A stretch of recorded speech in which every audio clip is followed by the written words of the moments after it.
السلام عليكم ورحمة الله وبركاته. معاكم ريهام فاروق، أخصائي نفسي، أخصائي صعوبات التعلم. عايزينكم بس نشوف الصوت والصورة واضحة ولا لأ.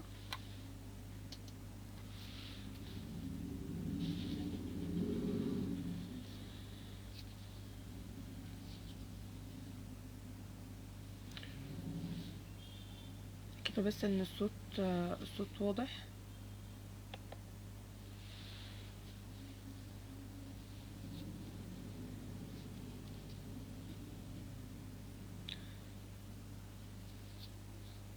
استاذنكم الصوت والصورة واضحين.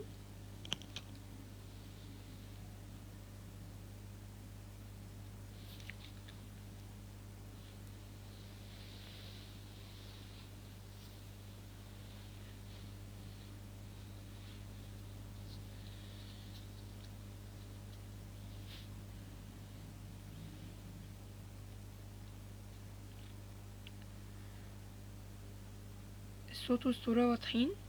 استاذنكم الموجودين معايا في اللايف، الصوت والصورة تمام.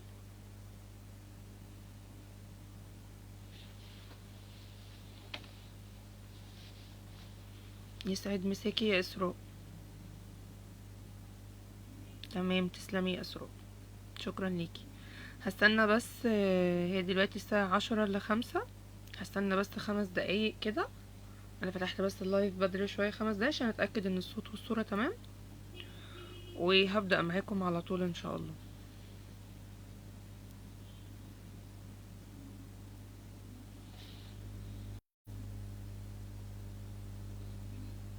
اللينك اللي انا هبعتهولكوا ده لينك جروب التليجرام بتاعي.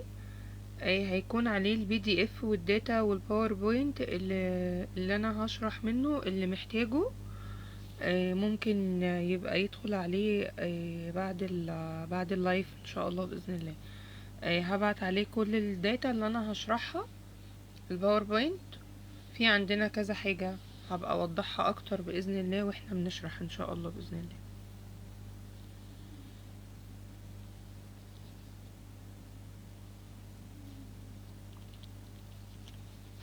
دقيقتين كده ان شاء الله وهبدأ ان شاء الله باذن الله.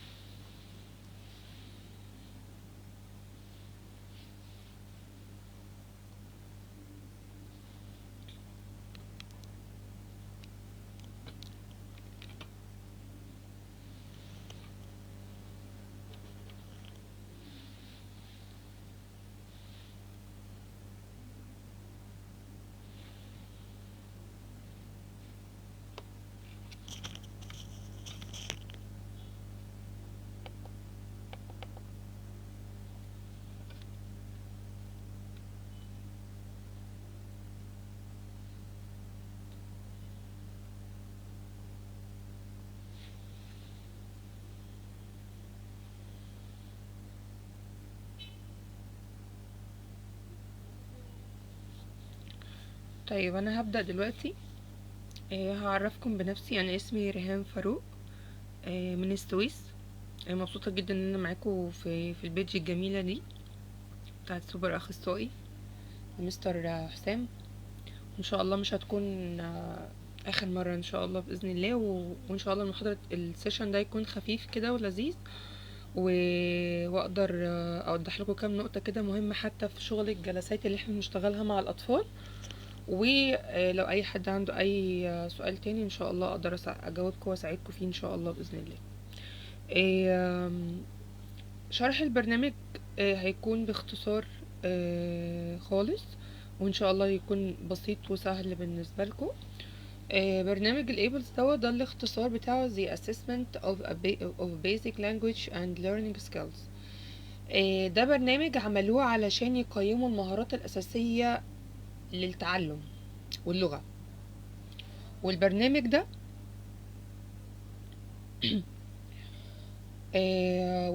احنا بنستخدمه عشان نقيم الأطفال للمهارات الأساسية الخاصة بيهم، سواء كان في التواصل لفظي، سمعي، بصري، لمسي، أيا كان نوع التواصل بأنواعه كله. أهلا بحضرتك يا أمان، تسلمي يا جميلة.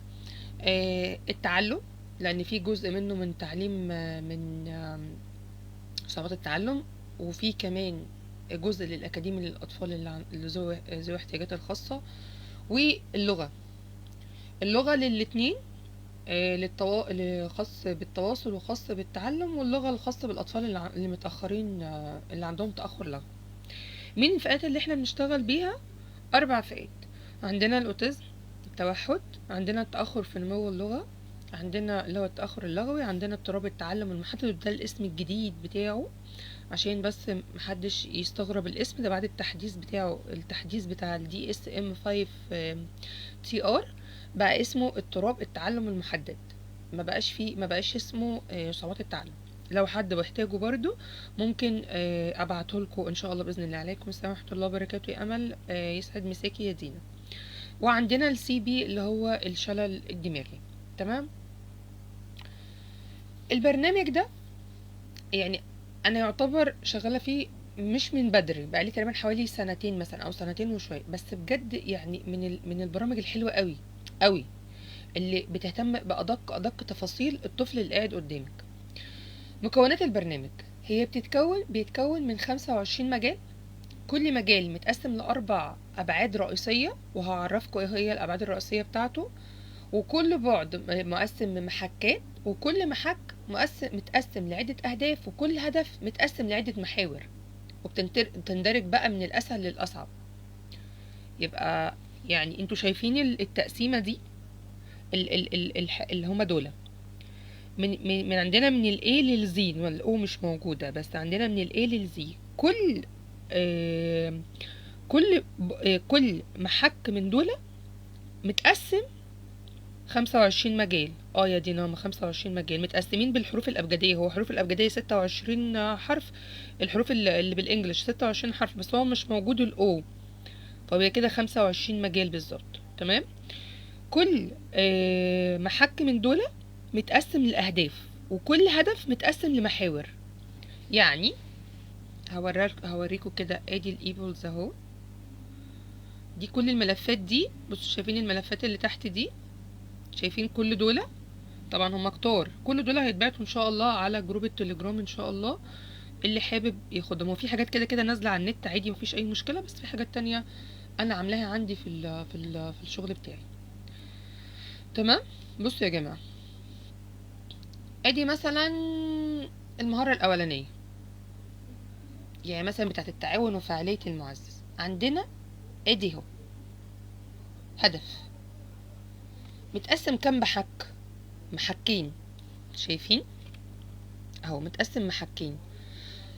الاحلى ما في الموضوع ده انا هشرحه قدام شويه، بس هديكوا نبذه عنه دلوقتي. ان المحك ده اللي المفروض عنده 1 دوا، الطفل مش هيوصل ل2 غير لما ينجز 1. نفس الكلام هنا، بصوا بقى المحك مثلا رقم 3، النظر لشيء غير معزز مثلا. تمام. بصوا كم محك، 1 2 3 4 4 محكات. المحك ده مش هينفع يطلع للي فوق غير لما ينجز ده، ومش هينفع ده يطلع للي فوق غير لما ينجز ده، ومش هينفع ده يطلع للي فوق غير لما ينجز ده. ده انجزه هينط على المحك، على المهارة التانية اللي هي A4، اللي هي رقم 4. ده احلى في الموضوع بجد، ان هو حتى من ضمن المميزات بتاعته اللي انا هتكلم فيها ان شاء الله باذن الله، ان هو بيبين ان الطفل فيه تحسن. طالما ان اهداف الطفل عماله تتغير، يعني كان الطفل عندنا بيتحسن، فدي في حد ذاته حلوه قوي. تمام.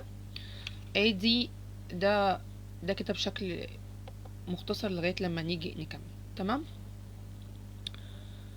وعليكم السلام ورحمه الله وبركاته يا محمد.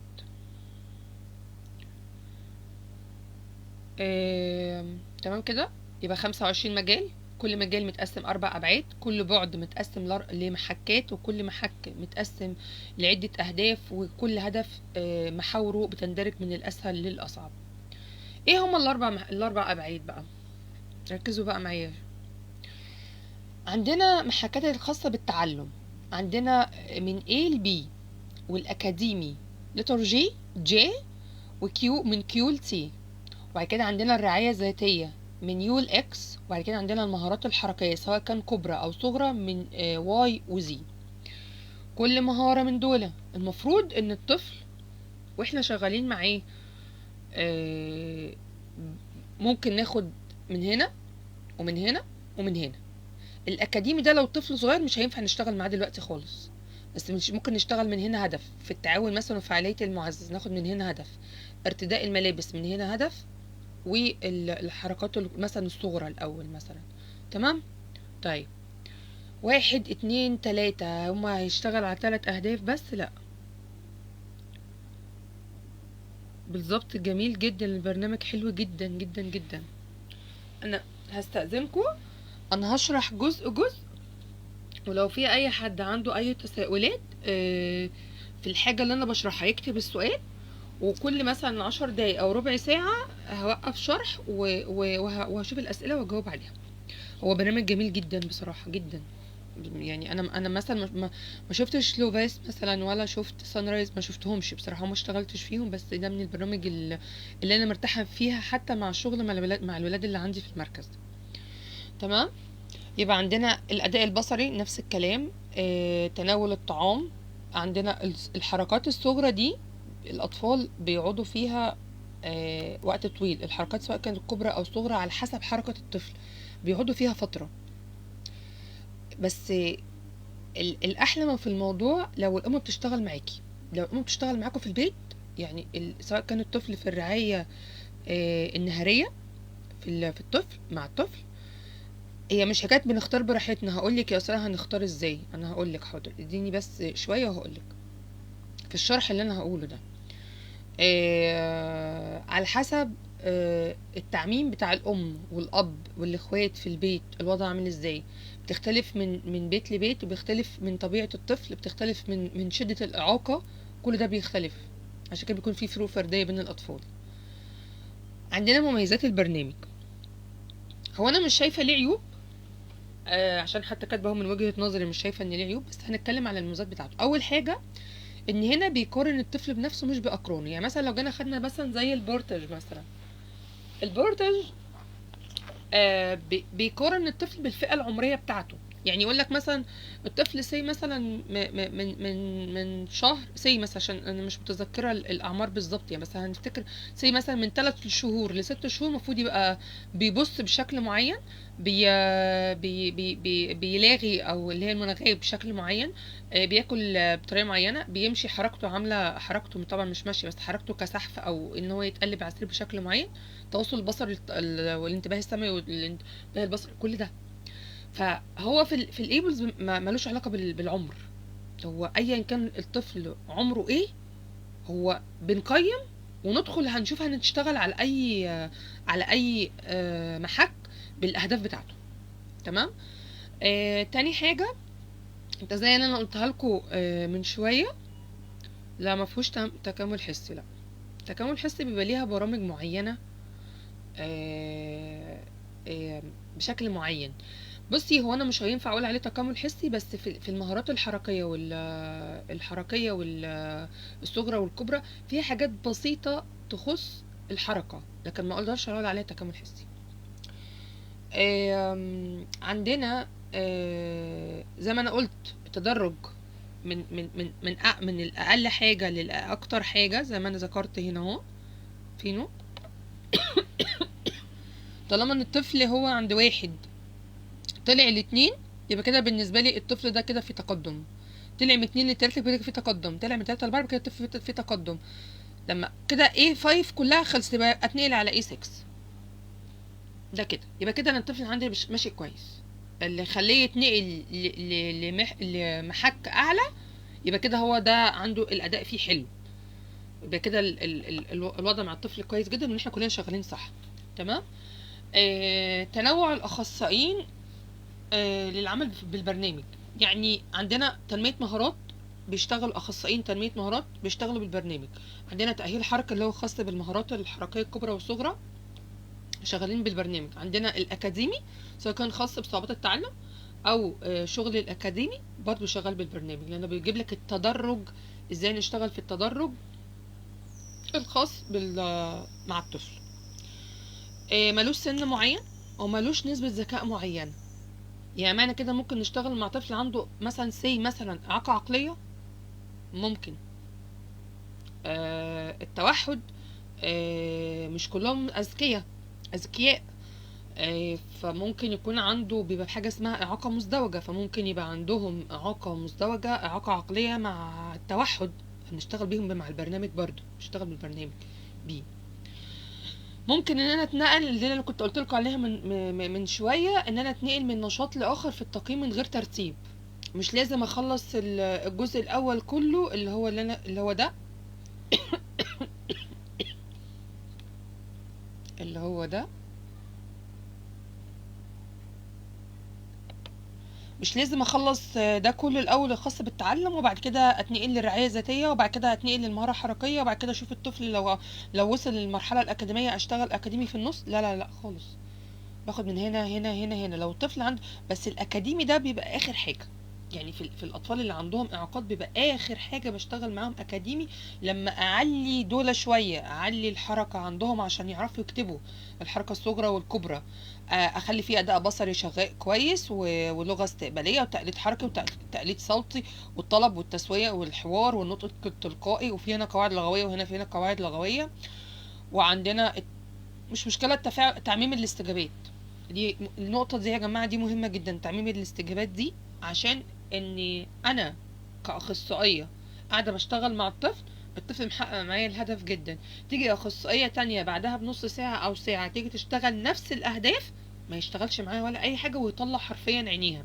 دي بيكون في مشكلة في التعميم، كده في مشكلة في التعميم، ان الطفل ما بيعممش الأهداف. عشان كده قلت لكم في الأول خالص ان لما يجي لو الام بتعمم في البيت حاجات، حتى لو حاجات بسيطه من اللي انتوا بتشتغلوا فيها في الجلسات، بتشتغلوا فيها سواء كان في الجلسات البرايفت او في الرعايه النهاريه او الرعايه المسائيه، ايا كان الطفل موجود وفي حاجات معينه ينفع الام تشتغل بيها في البيت، خليها تشتغلها في البيت. ولما يكون مثلا انا شغاله مع الطفل، معايا مثلا الورق بتاع الجلسات بتاعته، الاهداف بتاعته زي مثلا 5 اهداف، خلصت ال5 اهداف مع الطفل، بعدها مثلا بربع ساعة 10 دقايق مثلا او نص ساعة على حسب الوقت والبريك وكده، اديه لاخصائية تانية او اخصائي تاني يشتغل نفس الاهداف، عشان الطفل يتعود على التعميم حتى دي اصلا بتظهر بشكل كبير في ايه بقى، في الاكاديمي للاطفال النورمال.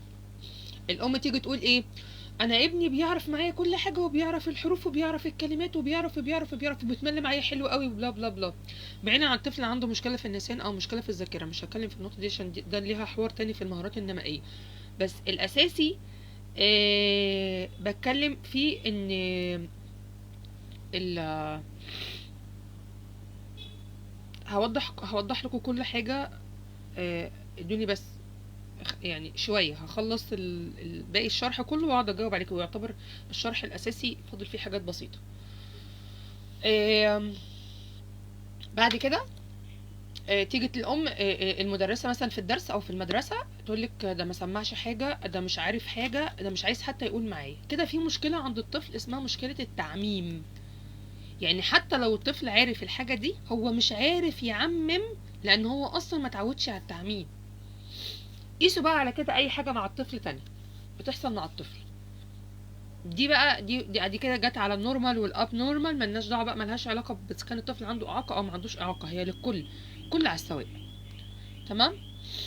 آه بعد كده في المميزات عندنا القدره اللي احنا نحدد مستوى ومهاره الطفل من خلال المحكات اللي احنا لسه قايلين عليها.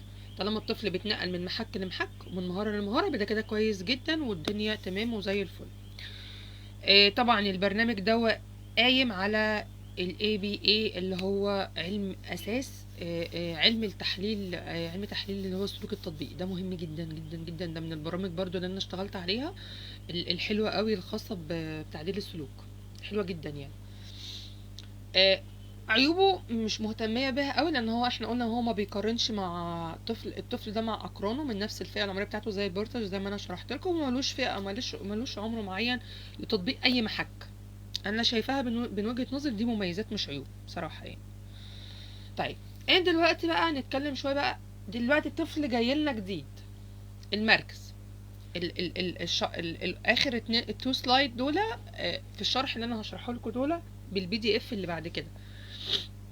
عندي طفل جاي لي جديد، الطفل ده انا مع بيكونوا حالتين، يا اما الطفل ده جه كان جاي من مركز تاني ومامته تيجي تقولك انا عندي كذا ده واخد كذا وكذا وكذا وكذا وكذا وكذا وكذا، وعارف المجموعات الضمنيه، وعارف البازل قطعه واحده وقطعتين وثلاثه، وعارف صندوق الاشكال، وعنده تواصل بصري كويس والانتباه البصري والسمعي والادراك كل حاجه، والمهارات الحركيه والحركيه الصغر، يعني يعتبر ايه شبه كده مثلا ايه بنسبه 25-30% من البرنامج اللي هي البدايات عارفها. هصدقها؟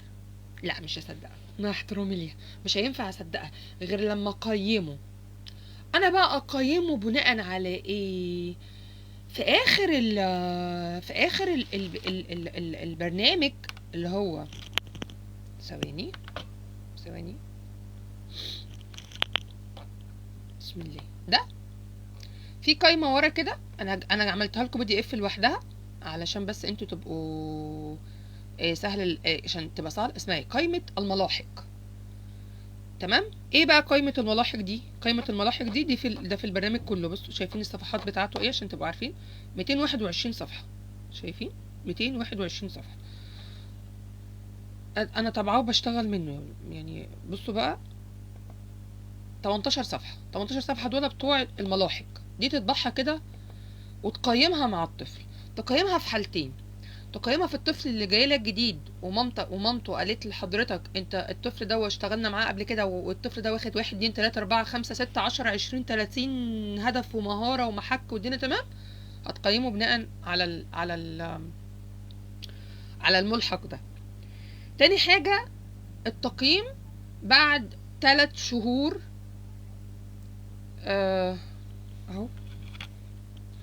اهو يا اسراء. طب اظبط اكتر من كده ايه والله اهو احنا لسه ما فيش حاجه هو كده كده هيتبعت كله ده PDF يعني. بعتله PDF هيكون معاكم يعني. تمام. يبقى اول حاجه هيكون الطفل كان شغال في مركز قبل كده او شغال جلسات برايفت قبل كده ايا كان، وجاي يتنقل المركز عند حضرتك، او الطفل لسه جديد. طب احنا مش عارفين نشتغل معاه ايه، فاحنا هنكتشف بقى، وهنبدأ من اول البرنامج من اول خالص. لما يعدي 3 شهور هنشتغل على ده، على كل دول.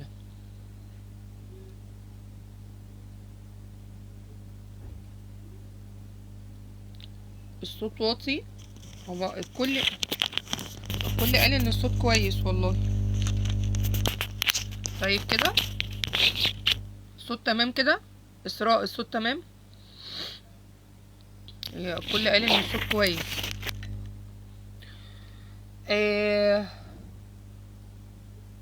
لا ايه الصوت تمام ماشي شكرا.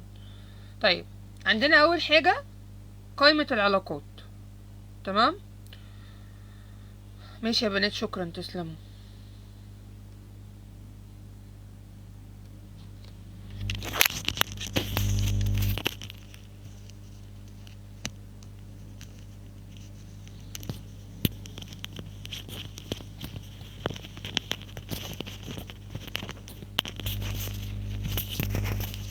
الصوت كده واضح؟ حاضر ما انا دي لازم تتشرح، انا هشرحها لحضراتكم حاضر عشان دي مهمة جدا. عندنا اول حاجة قائمة العلاقات. انا هقسم لكم بس القوائم اصلا متقسمة في الباوربوينت هنا. عندنا قائمة بصوا العلاقات، عندنا التعليمات البسيطة، عندنا المسميات والاستقبالي، عندنا اجزاء الجسم، عندنا الصفات، الالوان والاشكال، التعليمات الاستقباليه، الافعال، حروف الجر، الضمائر، مهارات التقليد، الحال. حاضر هبعته PDF على ثواني يا جماعه، ثواني بس عشان فعلا عشان ما تشتتش. انا هجاوبكم على كل حاجه والله، وكل الPDF والباوربوينت ده هيتبعت على الجروب اللي انا منزله اللينك بتاعه على التعليقات في اول التعليقات خالص اول ما بدات الفيديو. وعندنا الحال والمعلومات الشخصية واستخدام الألفاظ واستخدام فئات الأشياء والوظائف والسمات. تمام. دي الملاحق. كل ملحق من دول ليه حاجات بنشتغل بيها اهي. يعني عندنا كوب، كأس، عصير.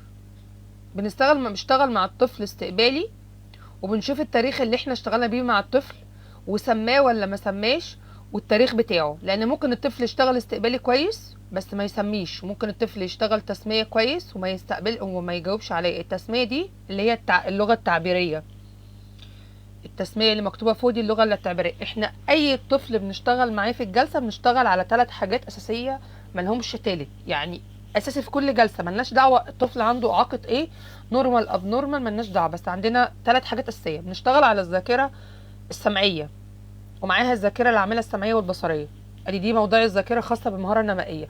وبنشتغل على اللغة الاستقبالية واللغة التعبيرية. طيب يعني ايه لغة استقبالية يعني ايه لغة تعبيرية؟ اللغة التعبيرية في الاول ان انا بعرف الطفل اسم الشيء. يعني مثلا انا قدامي كارت تفاحة، معلش انا ما جبتش بقى كروت من المركز فانا هقولها لكم كده بالكلام. يعني انا وريت لطفل كارت لل بسم الله الرحمن الرحيم للتفاح، فانا عندي مسميين، يعني حاجتين اقولهم. اللي بقوله ده اسمه اس دي، هوضحه لكم برضو ده يعني بنعمل بيه ايه كمفهوم. يعني الاس دي ده عندي حاجه من الاثنين، يا اقول له ده ايه او اقول له اسمه ايه، لكن ما لخبطش الطفل واقول للطفل الاثنين، يعني ما لهوش في نفس التوقيت اتنين. اقول له ده ايه اسمه ايه، ده ايه اسمه، لا ما بنقولش كده، احنا بنقول يا اما ده ايه او اسمه ايه. وحاول تركز على مفهوم واحد عشان الطفل ما يتشتتش منك. طيب الطفل هو بيتكلم معاك، بالظبط كده، الطفل هو بيتكلم معاك طلع عنده اكولاليا فوريه، يعني معنى كده ان هو عنده الادراك والفهم مش واصل له. ففي حاجه من الاتنين، يا تخلي شادو قاعد ورا الطفل، يا اما ويقول في ودنه على طول الاجابه على طول، او انت تغير صوتك او تغيري صوتك وانت بتقولي الاجابه. يعني مثلا دي ايه تفاحه، دي ايه تفاحه، نبره الصوت نبره طفوليه بعيدا عن نبره الصوت الاساسيه اللي احنا بنتكلم بيها، عشان الطفل هيلقط اخر كلمه، فخلي اخر كلمه بنبره صوت طفوليه. دي بتاعت التسميه اللي هي خاصه باللغه التعبيريه.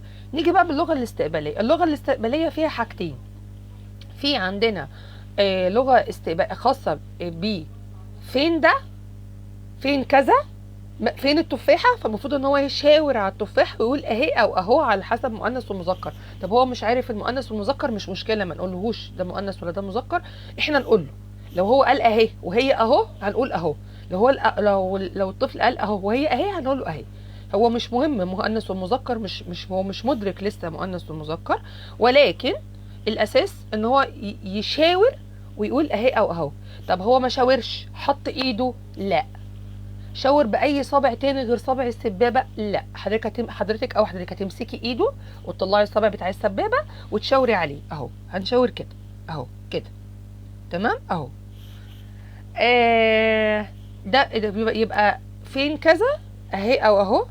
هات كذا، هات التفاحه، سواء كانت التفاحه دي مجسم او كارت على الترابيزه. هات التفاحه، فالمفروض ان هو هيمسك الكارت ويحطه في ايدك ويقول لك خدي، هات تفاحه خدي. برضو تغيير في نبره الصوت، برضو لو ما كانش معاكوا شادو، تمام. الاتنين بنشتغل على الاتنين يا اسراء، فين ده وهات، مش ده او ده، كله بنشتغل عليه. مش ما ينفعش تشتغلي على في نقطة، ما ينفعش تشتغلي على لغة استقبالية بس من غير لغة تعبيرية، وما ينفعش نشتغل لغة تعبيرية بس من غير لغة استقبالية. لا، احنا بنشتغل الاتنين في نفس الجلسة مع مع الذاكرة، لان اصلا كده كده انت عمالة تشتغلي على الذاكرة طول الوقت من اول الجلسة لاخرها، ومع ماما في البيت وفي الرعاية النهارية وفي الجلسات وفي كله شغالين على الذاكرة، تمام. فلازم بنشتغل على اللغتين استقبالي وتعبيري. يبقى التسمية دي، كلمة التسمية دي اللي هي اللغة التعبيرية اللي هي ده ايه او اسمه ايه. الاستقبالي اللي هي اللغة الاستقبالية فين ده اهو او اهي. هات كذا خدي، لازم يقول كلمة خدي، ما قالش مش مشكلة، بس هو بيمسك، وهو انت بتمسكي ايده عشان ديكي ياخد الكارت من على الترابيزة ويحطه على ايدك، انت غيري نبرة الصوت وقولي خدي. دي بنحط التاريخ وده بنحط التاريخ. احنا زي ما قلنا ممكن يكون الاستقبالي عنده كويس فالدنيا تمام، فاحنا هنشتغل على التعبير لان هو ما انجزهوش، فاحنا هنعمل كروس ونحط هنا التاريخ اللي هو ما انجزهوش. نشتغل على التسمية، اللغة التعبيرية عنده كويسة والاستقبالي وحش، يبقى هنعلم كروس على اللي هنعلم سوري صح هنا ان هو انجزه بالتاريخ بتاعه، وهنعمل هنا غلط وهنعمل التاريخ بتاعه. قيسوا على كده بقى كل القوائم. التقييم ده كل 3 شهور على حسب الشغل بتاعك يا اسراء. القوائم كلها اهي، تمام؟ هبعتها لكم ان شاء الله ان شاء الله ان شاء الله PDF. طيب قبل ما اتنقل بس نقطة تانية، انا هشوف بس الكومنتس بس عشان اشوف اذا كان في حاجة اعرف ارد عليها. احنا قلنا في الاول فين؟ بسم الله الرحمن الرحيم.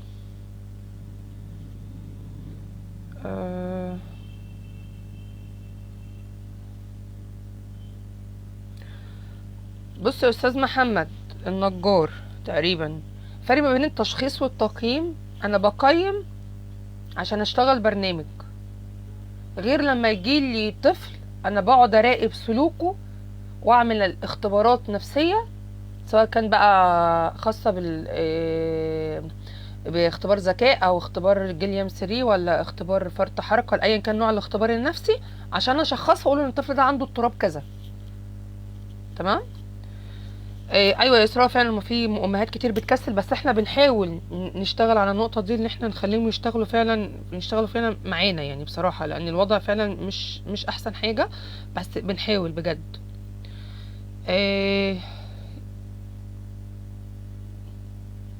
الاستقبالي خلاص انا شرحته كده يا محمد ابو زهراء، انا كده شرحته الاستقبالي والتعبيري خلاص. بالظبط كده يا اسراء، بنشتغل على جلسات على الذاكره السمعيه واللغه الاستقباليه والتعبيريه. الله ينور عليكي بصراحه. تمام تمام تمام، كله ده تمام.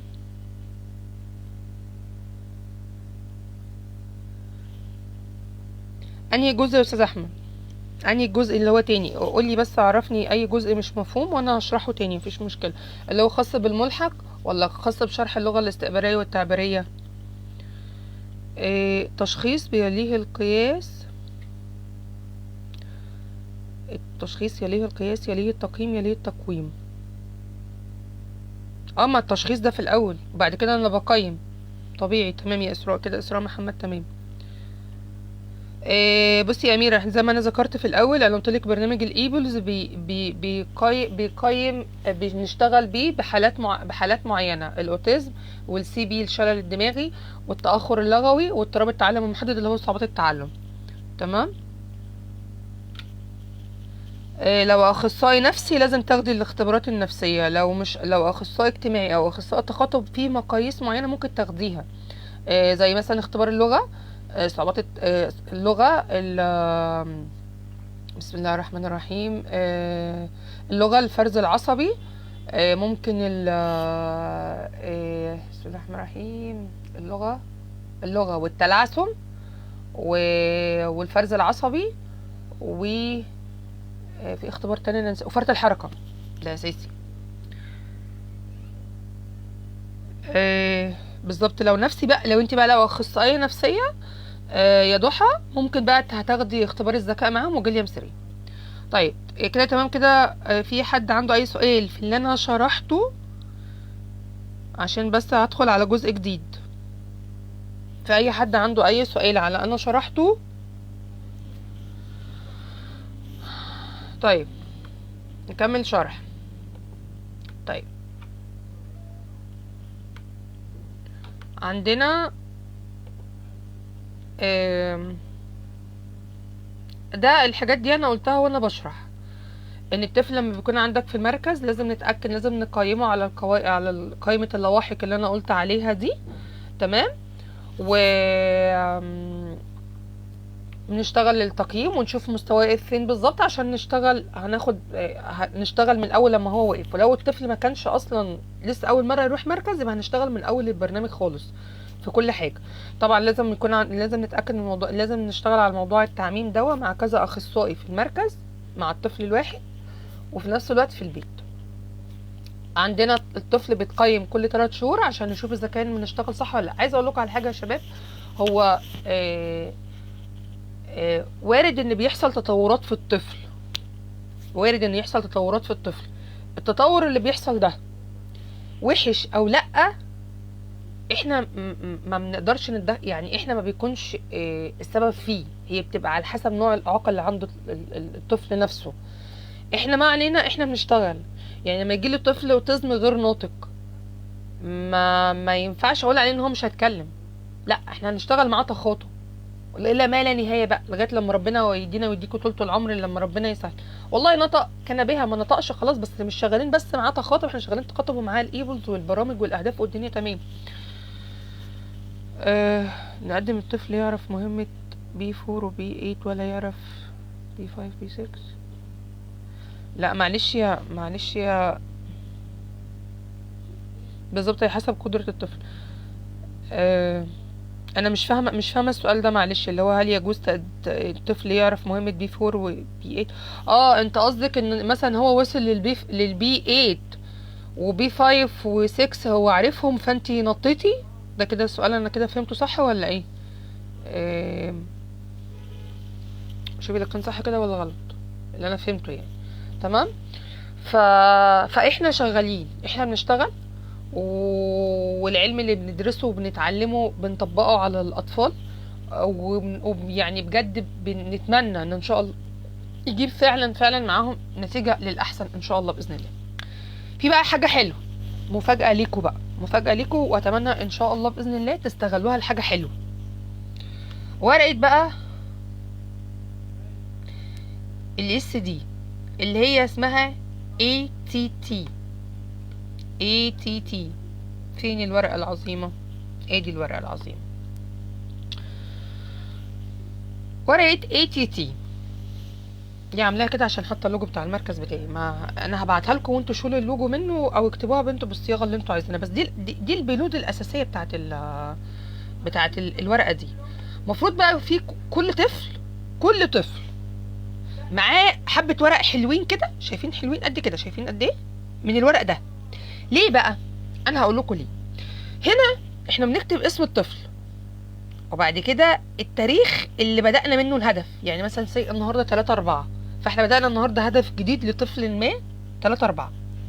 ايه اسم الهدف؟ لسه مش عارفين، لسه هقول لكم دلوقتي. وايه الاس دي؟ هنقول برضو دلوقتي. تعالى بقى خليكم كده معايا، هنصغر بس دي شويه علشان ايه هنستخدمها تاني. هناخد ال مثلا ده،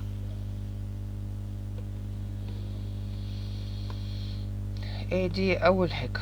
ركزوا بقى معايا يا جماعه، عشان دي التركات الصغننه كده اللي لازم كاخصائي شاطر وجميل لازم تكون واعي بيها كويس. ادي عندنا اهو، بصوا هنكتب الهدف A1. هنكتب هنا الهدف A1. شايفين؟ انتوا شايفين ولا ايه؟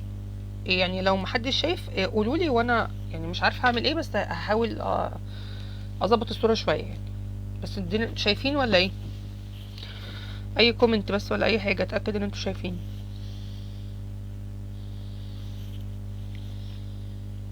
بصوا طيب، هو مفيش حد رد؟ انا مش عارفه. طيب الحمد لله حد رد، الحمد لله.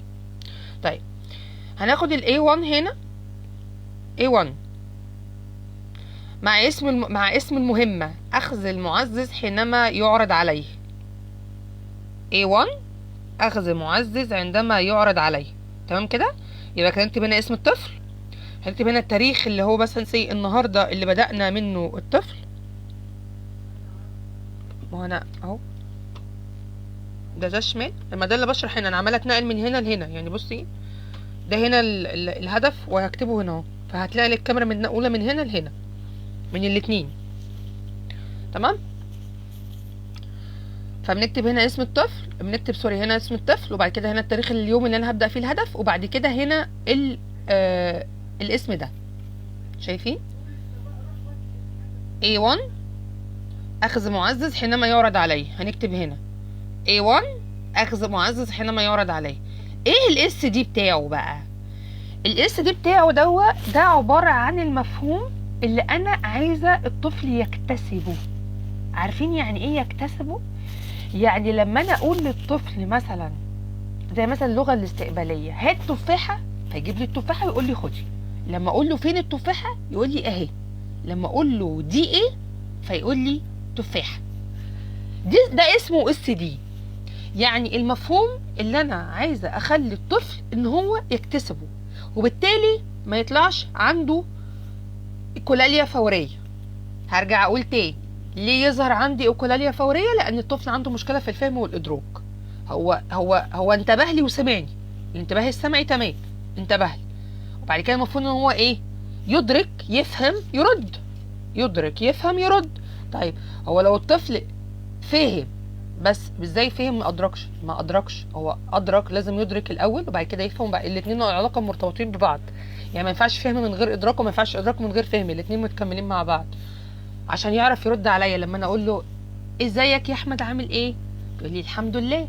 لكن هو لو مش عارف مفهوم كلمه ازيك يا احمد عامل ايه، او ازيك يا احمد، او عامل ايه يا احمد، او عامل ايه، ما هيقول لي عامل ايه. طب انت اسمك ايه؟ انت اسمك ايه؟ فالاس دي ده مهمته ان انا بخلي الطفل يكتسب مفهوم جديد ويعرف يجاوبني. يعني اخذ معزز حينما يعرض عليه.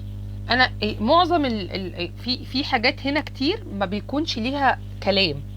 يعني ببقى يعني مثلا زي ده كده، ببقى حاطه الحاجه قصاده، المفروض ان هو ياخدها. اقول له مثلا خد الشوكولاته، خد البسكوت، خد كذا. لكن في باقي الحاجات التانية اللي هي البنود التانية او الاهداف والمحكات التانية كتير كتير.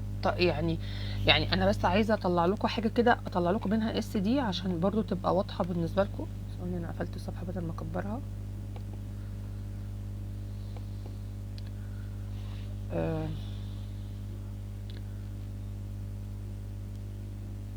في حاجه تانية برضو مهمه جدا يا جماعه.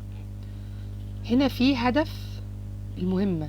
يعني ايه برضو؟ دي من ضمن الحاجات اللي نسيت اسالكم عليها، معلش. يعني اللي انا اقول لكم عليها، لما ده اسم الهدف، اسم المهمه او الهدف. يعني عندنا هنا حينما يعرض شيء او نشاط معزز الصفه فالناس هياخذه او يستخدمه. يعني حطيت قدامه لعبه، هياخدها ويلعب بيها، هياخدها وياكلها. السؤال بقى، حينما تقدم للطفل معزز مفضل هياخده. هل هياخده ولا مش هياخده؟ طب انا هعرف منين؟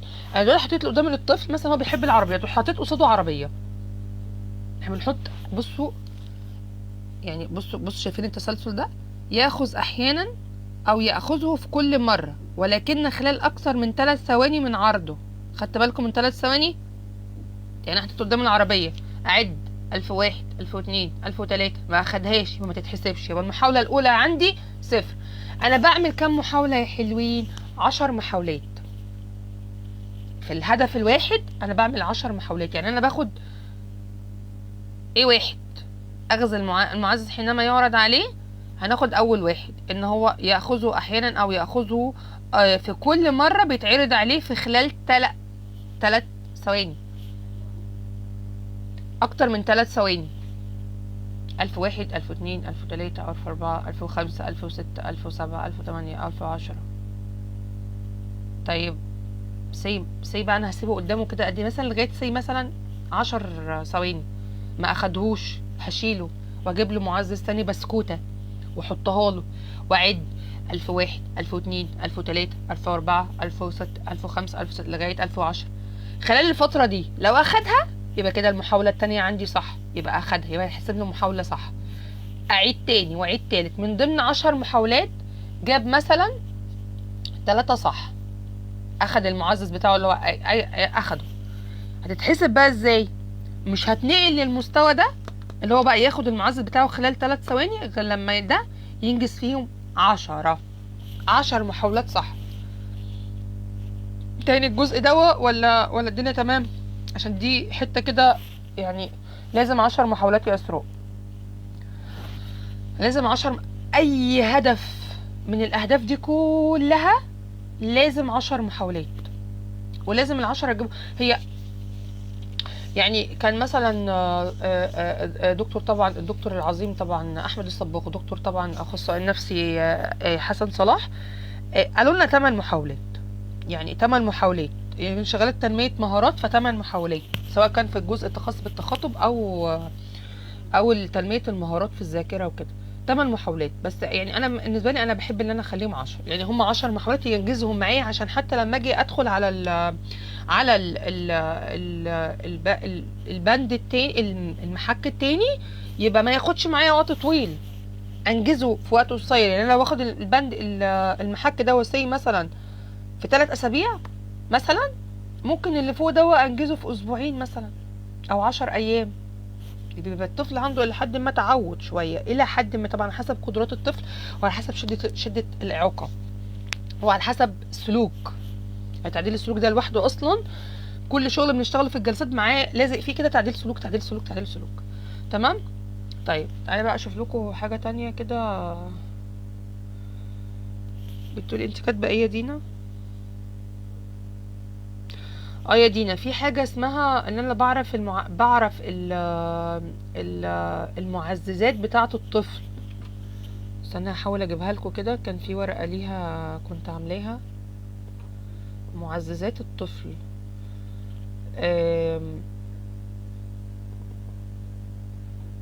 المعززات دي اصلا اللي هي خاصة بسم الله الرحمن الرحيم، يعني هحاول. استمرار تعديل سلوك، تقريبا هي دي. ثواني كده، بصوا دي استمرار تعديل سلوك، بعدين نبقى نتكلم فيها، بس دي قايمة خاص بالمعززات. شايفين دي؟ بس طبعا يعني ما بتكونش، يعني انا بديك مثال ليها، بس ما بتكونش بالشكل ده قوي، بس على الاقل دي للاطفال النورمال بصراحه، يعني دي للاطفال النورمال. بس احنا بنعرفها لما الطفل يكون قاعد قصادنا، الطفل قاعد قصادنا، فاحنا شايفين هو بيحب ايه ما بيحبش ايه، بياكل ايه ما بياكلش ايه، وبنعرف المعززات اللي بياخدها من الام. بيحب الشيبسي، بيحب البسكوت، طبعا ما بندلوش شوكولاته وعصير عشان طبعا الا اذا لو حاجات بسيطه كده عشان الهايبره. بيحب لعبه معينه، لان في اطفال بتحب يا اما عربيات بس او موتوسيكلات، او بتحب تلون، او بتحب تلعب بالصلصال، مفاتيح، حاجات كده. فبتبقى على حسب اللي الام بتقوله، احنا بنشتغل بيها بناء على المعززات دي. تمام. انا عايزه اجيب لكم حاجه فيها اس دي. يا جماعه بصوا دي مثلا الاداء البصري. البداية البصري اللي هي البازل قطعة واحدة، اللي هي زي بقى بازل الخضار، بازل الفاكهة، بازل وسائل المواصلات، الأشكال الهندسية، الحيوانات، الطيور، دي بازل قطعة واحدة. تمام. بصوا التدرج، يضع 3 قطع عن طريق المحاولة والخطأ عندما تقدم كل حدة. طيب أنا عندي البازل يا جماعة، بس في نقطة حاجة مهمة قوي. طول ما أنا بشتغل بالبازل مع الطفل أنا عمالة أدخله مفاهيم. الاس دي بتاع دي حطها مكانها، يعني شايفين دي اللي هي البي 1، هنكتب هنا بي 1، وهنكتب هنا بازل ذات قطعة واحدة، والاس دي بتاعها حطها مكانها. مع الاس دي بقى عندنا اقلبها، اعدلها، لان هو لازم نفهمها. طب هو مش عارفها، مش فاهم يعني ايه اقلبها، ولا فاهم يعني ايه اعدل. احنا نفهمه، واحنا بنقول المفهوم بنعملها له بايديه، ببقى ماسكه ايد الطفل وبعملها بايديه. اعدلها، اقلبها، حطها في مكانها. الاس دي الصح بتحط هنا، حطها مكانها. تمام. وعندنا في التدرج اللي هو المفروض بعد 3 قطع يبقوا 5 قطع محاولة وخطأ، وبعد كده 3 قطع بيحدد هو مكانها، وبعد كده 5 قطع بيحدد المكان. التدرج من 3 ل 5، بعد كده 3 و5 تاني. تمام. اشكال قطع فردية بتبقى اللي هي القطعة الواحدة. في نقطة مهمة جدا، شايفين الكلمتين اللي فوق دول؟ دي استنى، ميم كاف وميم جيم، مساعدة كلية ومساعدة جزئية وفي تلقين. شايفين الجدول ده؟ الجدول ده عبارة عن ايه؟ عشان بس تبقوا فاهمين. هنا بنكتب جنب واحد دي، هنا بنكتب جنبها كده التاريخ، زي مثلا النهارده اشتغلنا معايا مثلا 3 4. طب هو وانت شغالة عملتي معاه معزز ولا ما عملتيش؟ ما عملناش، ما خدش معزز، ما كانش محتاج معزز زي مثلا. خلاص. التلقين هنا ايه بقى؟ يا اما هنحط مساعده كليه او مساعده جزئيه. طب هو حطهم على طول، مش هنكتب حاجه، هنعمل شرطه كده، هنا شرط عشان هو ما خدش معزز، وهنا شرط عشان هو ما خدش اي نوع من انواع التلقين ولا اي مساعده. بس ممكن نكتب النسبه. النسبه دي اللي هي بقى قد ايه؟ هجاوب عليكم حاضر. كل اللي باعت مسجات، كل اللي باعت كومنتس هرد عليكم بعد ما اخلص بس الجزء ده. بكتب هنا النسبه الخاصه بالمحاولات. يعني الطفل مثلا في المهاره اللي هي خاصه بالبي 1 دي مثلا، اللي هي بذل قطعه واحده، عمل 4 محاولات صح و6 فشل فيهم، يبقى انا بكتب هنا 40%. عمل 6 صح، ده في اليوم النهارده. طب جه حد اخصائي تاني جه اشتغل معايا، انا كده عامله هنا 10 محاولات في اليوم ده، في الجزء ده 10 محاولات. جه اخصائي في نفس اليوم بعديها بساعتين او ساعه، عمل معاه الاهداف تاني مع الطفل. بكتب التاريخ هنا وشوف اذا كان اخد معاه معزز ولا لا، وبكتب هنا التلقين، يا اما مساعده كليه او مساعده جزئيه، او النسبه اللي هي خاصه عملها معايا كم مره صح. مرتين فتبقى 20%، 6 مرات صح فبقت 60%، 90%، يعني 9 مرات صح، 3 مرات صح يبقى 30%، 4 مرات صح 40%، وهكذا. بنكتب النسبه تحت هنا، سهل لينا. طيب احنا عندنا نشتغل سي مثلا، والله ما عندناش غير اخصائيه واحده، وهي الواحده هي الواحده دي اللي شغاله على الاهداف دي، فاحنا خلاص. طب احنا شغالنا مثلا على اليوم ده النهارده، تمام، جينا تاني يوم. يعني لو اخصائيه واحده بس اللي شغاله، فاحنا عندنا 10 ايام، فالمفروض الهدف ده يخلص امتى؟ خلال 10 ايام. ممكن تشتغل الاخصائيه وبعدها بساعه تشتغل تاني وتكتب برضو هنا، تمام.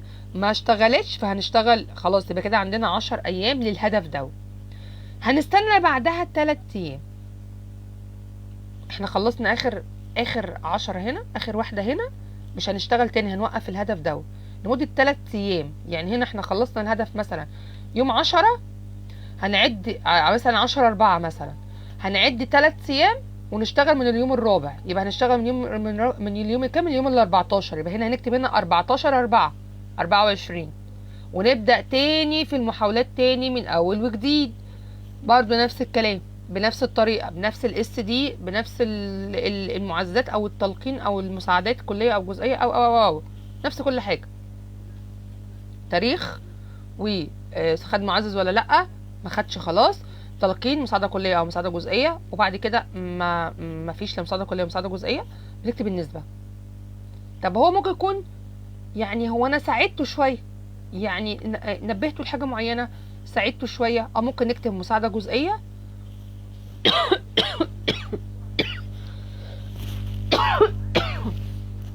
و مثلا انجز معايا مثلا بنسبة حوالي مثلا 20%، 30%، 10% مثلا. يعني ثواني بقى، انتوا كاتبين ايه؟ ثواني كده.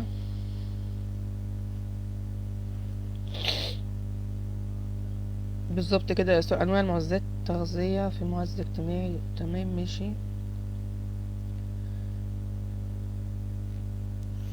بالظبط يا استاذ، بنشتغل كذا ضمير مع المفهوم. مش عارفة ايه 10% لو محاولة 10% تقصدي؟ يعني حولنا من 10 ل100، احنا حولناها بس كنسبة عشان يعني انت مش عايزة تحوليها نسبة، مش مشكلة عادي. انا اهم حاجة بالنسبة لي تكتبي ان هو كم محاولة انجزهم معاكي، مش عايزة تحوليها نسبة، مش مشكلة. يعني هما 10 محاولات، هتكتبي ان هو انجز معاكي محاولتين، مش مشكلة، 3 محاولات مش مشكلة، 5 محاولات مش مشكلة، مش مشكلة النسبة. انا يعني ايه بس إيه كتنبيه كده، وبتبقى بتركزي فيها اكتر كنسبة اكتر من رقم، بس هي دي الفكرة يعني. تمام. فين تاني؟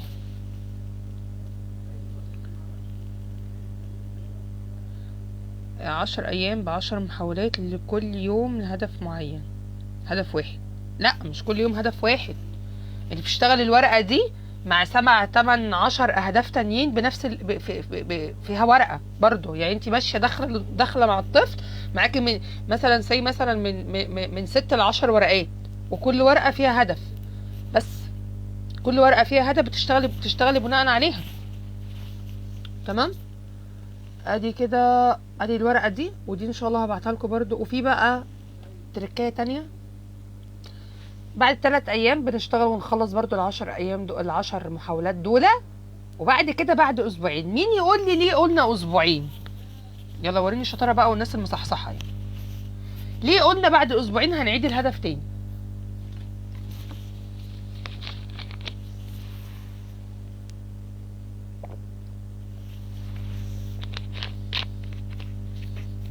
يا جماعه انتوا نمتوا ولا ايه؟ عشان نتاكد. ماشي، قربتي، بس هي مش كده.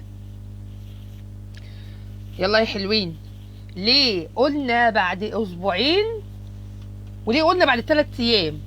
يعني في فوق 3 ايام وفي تحت اسبوعين.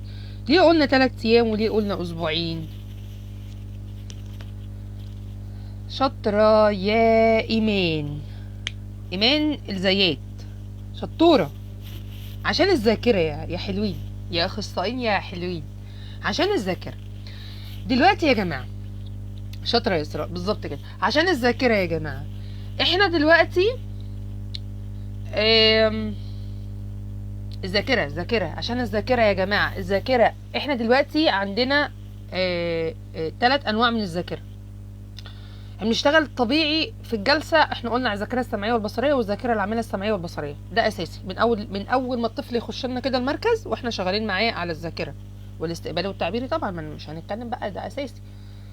الحاجه الثانيه، لما انا بحاول بعد ما بشتغل مع الطفل كل يوم في ال10 محاولات، اشتغلوا ال10 محاولات دول في ال10 ايام، جينا استنينا 3 ايام كده، انا حولت المعلومات اللي اتخزنت في دماغ الطفل وديتها عند الذاكره ايه؟ قصيره المدى. بعد 3 ايام ذاكره قصيره المدى، فانا هرجع اعيد من اول تاني، فهيقعدوا برضو 10 ايام. فانا عايزه الهدف ده يتقن، يعني يثبت ويتحفر في دماغه. فهنعمل ايه؟ نعيد بعد اسبوعين عشان نتاكد ان هو وصل للذاكره طويله المدى. طب ده في الاب نورمال، هو ده بيحصل في الاطفال النورمال؟ وبيحصل فينا احنا ككبار؟ بيحصل في اي حد. هي دي السيركل اللي خاصه بالذاكره. بيتنقل من الذاكره السمعيه البصريه والسمعيه للذاكره طويله المدى بعد 3 ايام، للذاكره للذاكره قصيره المدى بعد 3 ايام من الشغل، وبعد كده للذاكره طويله المدى بعد اسبوعين. لازم التدرج ده عشان اتاكد ان الطفل تمام. طب انا يا جماعه جيت دلوقتي بعد 3 ايام اشتغلت، خلص ال3 ايام، جيت بعد اسبوعين اشتغلت تاني، لقيته ناسي كل حاجه. عادي، هنشتغل عادي جدا، عادي. ما احنا عندنا في تقييم بعد 3 شهور، احنا هنفضل نشتغل. بس هو هنا الشغل ده كله، هل يا ترى لو انا عديت الشغل ده كله من غير لما ينجزوا معايا هضطر اتنقل؟ هينفع ان انا اتنقل لليفل تاني اعلى؟ لا، لازم اكون في نفس المستوى. يعني هعمل له ورقه تانية ATT تاني للتكمله للمستوى ده، وهعيده من اول وجديد تاني، اكنه بشتغل معاه من اول وجديد تاني. ليه؟ لان هو ما ثبتش اساسا، او ثبت بنسبه بسيطه قوي. يعني مثلا هنا مره 20، مره 30، مره 10، مره 50، مره 10، مره 10، مره 60، مره 50، مره 70. وقف عند 70. هو حتى حصلش التمارين اللي الدكاتره قالوا لنا عليها اساسا حتى. فمش هينفع اتنقل لليفل اعلى. فهعمل ايه؟ هعمل ورقه تانية واظبط فيها ال ATT اللي هو الاس دي من اول وجديد تاني. هعمل الهدف من اول وجديد تاني. يعني احنا اتفقنا ان الاساسي اللي خاص بالايبلز ان بيتدرج من اعلى لاعلى. مش هينفع ان انا اعلي مستوى لمحك اعلى وهو معتمد على المحك اللي قبله، وهو اصلا المحك اللي قبله واقع فيه. ما ينفعش. زي كده الطفل النورمال، انا مش هينفع ادي للطفل النورمال التنازلي والتصاعدي وهو اصلا مش شاطر في الاكبر والاصغر. ما ينفعش، لان لو هو فاهم الاكبر والاصغر هيعرف يطلع لي التصاعدي والتنازلي، غير كده مش عارف يعمل حاجه. هي دي برضو نفس القصه، نفس التسلسل بالظبط. تمام. هنا بقى في اي نوتس. طبعا هنا النوتس اللي احنا هنكتبها لو الطفل هيعيد هيعيد الهدف دوا، المحك الخاص بالهدف ده من اول وجديد تاني، هنكتب هنا النوتس بقى بتاعتنا يا جماعه. هو حصل سيتم اعاده المحك من جديد عشان تم حصوله على كذا في اخر محاوله بتاريخ كذا، وتكتب التاريخ. اهم حاجه التاريخ يا جماعه، ما تنسوش التاريخ. هنا التاريخ، وهنا قلنا خد معز وما خدش معز، وهنا التلقين او الورقه دي هبعتها لكم ان شاء الله PDF. في حاجه تانية، بسم الله الرحمن الرحيم. كده عندنا ده كده خلص الملحق، وال ATT ده خلص. الورقه دي كان في حد بعتها على النت، بس انا مش متذكره والله مين خالص بصراحه، وانا اخدتها ظبطتها شويه وبشتغل منها، بس انا مش متذكره مين والله، بس انا لقيتها على النت. دي خاصه بالمجالات. يعني عندنا مجال الانتباه، مجال التقليد والمحاكاه، عندنا مجال التواصل، عندنا مجال فين المهارات العنايه بالذات اللي هي الرعايه الذاتيه. عندنا هما تقريبا يعني كم مجال كتر قوي، 18 تقريبا او 11 مجال. طبعا في حاجات كبيره يعني ممكن الطفل ما يقدرش يوصل لها، على حسب طبعا، زي هرجع اقول تاني، على حسب قدرات الطفل وعلى حسب شده الاعاقه اللي عنده، لان في حاجات هنا خاصه بالاكاديمي كبيره. المهارات الاكاديميه كبيره، واصله مثلا لسن مثلا سنه ثالثه ابتدائي مثلا او رابعه ابتدائي تقريبا يعني، فعلى حسب قدرات الطفل. دي خاصه بالاوتيزم. القائمه دي خاصه بالاطفال الاوتيزم، اطفال الاوتيزم الكبار اللي هم المفروض يكونوا في ابتدائي، لان احنا عارفين ان في اطفال اوتيزم ذكائهم كويس ما شاء الله، فدي بنشتغل عليه. دي بتاع التقييم برضو، بنكتب اسم الطفل هنا وتاريخ ميلاده وعمره، وبنقيمه عليه. بنقيمه برضو على الشغل اللي احنا اشتغلناه. ماشي، هبعتها لكم برضو دي ان شاء الله على الجروب. عندنا بقى حاجه هنا، دول موجودين في اخر الكتاب، اخر الكتيب يعني. بصوا كده، الكتيب اهو موجودين اهو برضو. انا خدته سكرين وحطيته لكم في PDF لوحده، عشان ده المفروض ان انت بيطبع وبنقعد بقى ايه نلف على الاطفال كل واحد بالورق بتاعه، ونشوف هو خلص كام هدف، وكم هدف خلص فيه كام مهاره، كام محك، ونقعد نقيم بقى. لو انتوا خدت بالكم بصوا كده، معلش كده البورتاج والايبلز. البورتاج ده خاص هي على فكره مهاراتهم قريبه من بعض لحد ما، بس الفرق اللي ما بينهم ان البورتاج بيهتم بالعمر، مقسم لك العمر. المفروض مثلا من سن من صفر من الميلاد ل3 شهور المفروض الطفل يعمل 1 2 3 4، من 3 شهور ل6 المفروض الطفل يبقى عنده كذا وكذا وكذا وكذا. ده مش موجود في الايبلز. الايبلز مهتم بان الطفل بيقارن نفسه بنفسه، وملوش علاقه بفئه عمريه سن معين، وملوش علاقه بنسبه ذكاء، ملوش علاقه باي حاجه من الحاجات دي. تمام. شايفين بقى اللي تحت دي؟ بس هكبر لكم الصوره شويه عشان بس عايزه اوصل لكم نقطه معينه. بصوا،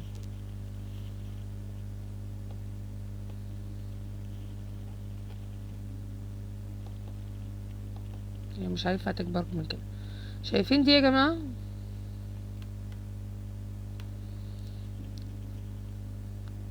بصوا ركزوا طب معايا كده يا جماعه، 5 دقايق يعتبر احنا خلاص بنفنش يعني، فركزوا معايا بس. شايفين كلمه التعاون دي اهي، A ودي B ودي C ودي E وF وG وH وI. ادي مثلا سي اول ورقه. شايفين المربعات الصغننه اللي جوه دي؟ يعني عندنا المحك A1 في مهمتين او مهامين او هدفين، وA2 في هدفين، A3 في 4 اهداف. ادي 1 2 3 4. طب هو ممكن الطفل يكون مثلا عارف 1 ومش عارف 2؟ طب لما نيجي مثلا، هو دلوقتي الطفل واخد معانا مثلا من A1 ل A4، فاحنا بنعمله تقييم. فدلوقتي ممكن يكون مثلا في ال A1 عرف الاتنين المحكين مظبوطين، حلو تمام. A2 عرف المحك الاول معرفش المحك التاني، يبقى احنا كده هنشتغل على المحك التاني. A3 عندنا 4 محكات. طب 4 محكات، طب هو عرف 1 و 2 و 3 معرفش 4، يبقى هنشتغل على 4. طيب في 4 عرف الاتنين، لان في 4 هنا مربعين اهو، مربعين، فعرف الاتنين. فكده من هو المفروض ان هو من 3 شهور واخد 4 اهداف، مش عارف المحك التاني في A2 في A3 والمحك التاني مثلا في A2 معرفهمش، فدول هنشتغل عليهم الى جانب مثلا المحك الهدف في A5 المحك الاول مثلا.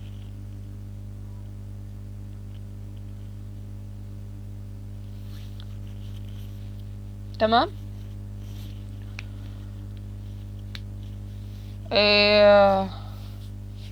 كده تعتبر السيشن خلص. اتمنى اكون فدتكم ان شاء الله.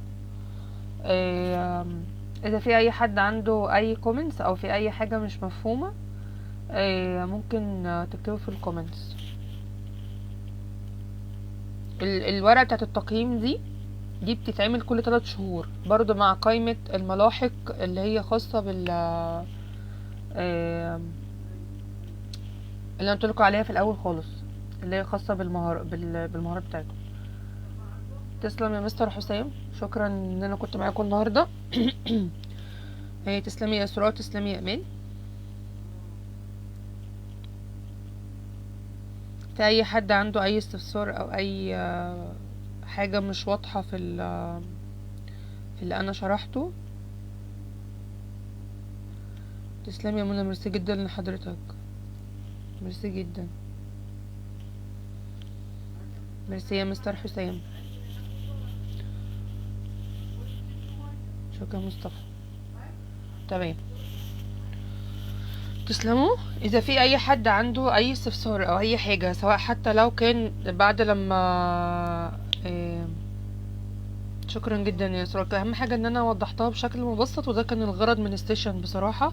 الحمد لله ان انا يعني وضحتها لكم بشكل مبسط، واتمنى فعلا انكم تستفيدوا منها. اذا في اي حد، تسلمي يا اسراء، حاضر، مش هغيب عليكم ان شاء الله باذن الله. والله دي اول مره اشارك في سيشن يعتبر بره السويس، يعني انا عادي في سيشنز جوه السويس مفيش اي مشكله، بس اول مره اشارك في حاجه بره السويس.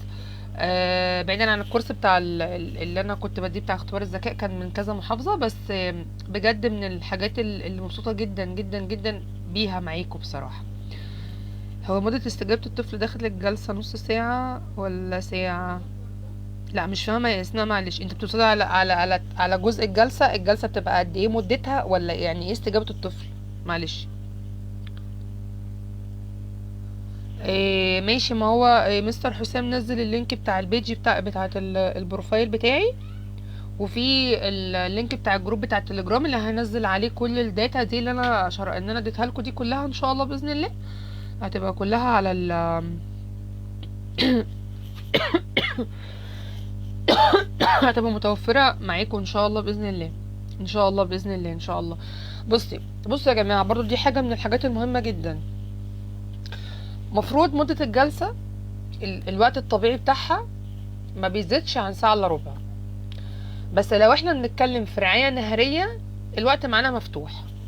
لكن لو بنتكلم على جلسة برايفت، فاحنا اقصى وقت لينا ساعة الا ربع، وباقي الربع ساعة، يعني هي الجلسة كلها على بعضها ساعة بندي، لان في اطفال بيبقى عندهم مثلا مقريفين، السلوك عندهم مش متظبط المرة دي، فممكن ما تشتغلش الجلسة وتعديل سلوك.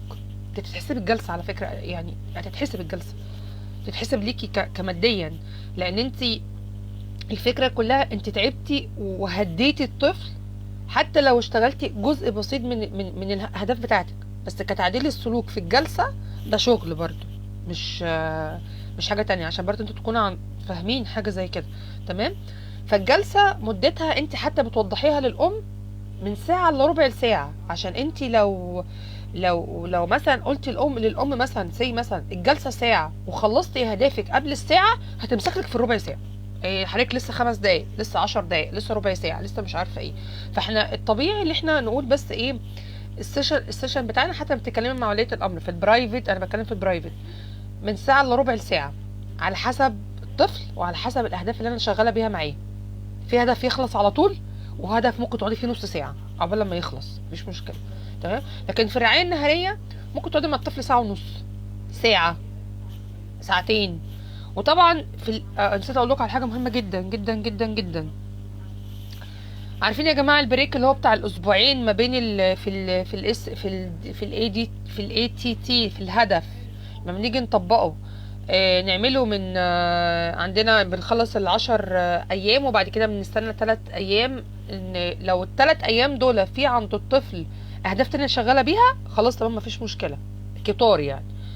لكن في الفتره بتاعت الاسبوعين دول بتشتغلوا اهداف تانية جديده، اللي مستمرين عليه عادي. يبقى انت شغاله مثلا سي على 7 اهداف، 7 اهداف، في منهم 3 توقفوا لمده اسبوعين، او 4 توقفوا لمده اسبوعين. فانا اطلع اهداف جديده من الايميلز واشتغل واضيفها معاهم. مش هستنى لما اخلص كل الاهداف بتاعتي وبعد كده ارجع اطلع اهداف جديده. لا لا، احنا شغالين، الطفل احنا شغالين معاه، شغالين معاه، ما ينفعش نقف، على طول شغالين معاه، ما ينفعش الطفل نقف معاه. تمام كده. اما اعتقد كده انا جاوبت على. وبرده نقطه برده تانية، الجلسات بتاعه التخاطب، يعني الجلسه اقصاها نص ساعه، ساعه الا تلت، 35 دقيقه، ما بتزيدش عن كده. التخاطب بالذات، التخاطب بالذات ما بتزيدش الوقت عن كده. شكرا يا مستر حسام، تسلم حضرتك. ان شاء الله اشوفكم على خير في اقرب وقت تاني. وان شاء الله كنت ضيفه خفيفه عليكم كده، وقدرت اوضح لكم كام نقطه كده، باذن الله باذن الله تستفيدوا منها. واشوفكم ان شاء الله باذن الله في سيشنز تاني مع مستر حسام، او ايا كان المكان اللي انا هقابلكم فيه. بس ان شاء الله تكون حاجات برضو تقدروا تستفيدوا منها بشكل كبير ان شاء الله باذن الله. اولا عيد مبارك عليكم، وان شاء الله باذن الله يكون عيد سعيد ومبارك على امه محمد كلها يا رب كده ان شاء الله باذن الله. وربنا يقف جنب الفلسطينيين وغزه ويعينهم على اللي هم فيه ان شاء الله باذن الله. و ممكن مع الايبلز تشتغل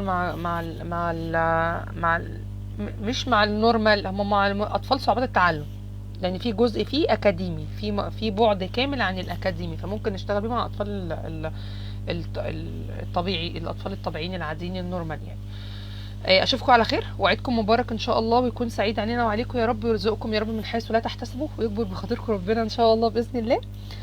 والسلام عليكم ورحمه الله وبركاته.